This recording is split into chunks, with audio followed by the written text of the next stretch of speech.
Ia o le o mako mange I ala Moana Shopping Center o a maisi te I se I koe whaiengi a ngā whaakaunga I le vaenga lea ia o ngisi ngā o whare ke kele o mwhaionga ngai ku o lea kungu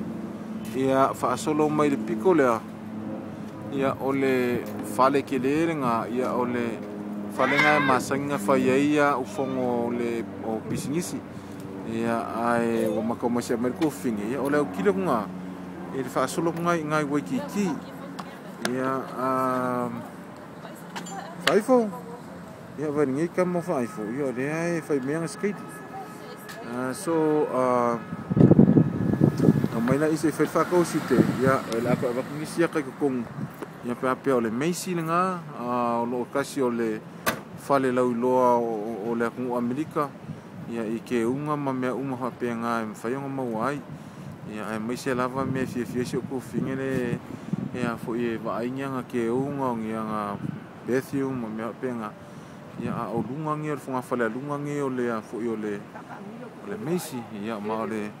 mai ko nga inisi o fale ke kele ngia ku fa solo ku le ku akuranga ia o ngisi nga o restaurant ngia ko ngala ala Moana Shopping Center ia o ku mai ngai ku fa solo ku ngai yuka nga ia e manga ia la ku ia ai nga lua ia e mo fu ila vangoe e mo wai ia vangoa ka ki mafuka ngai ia ai manuia la vlaso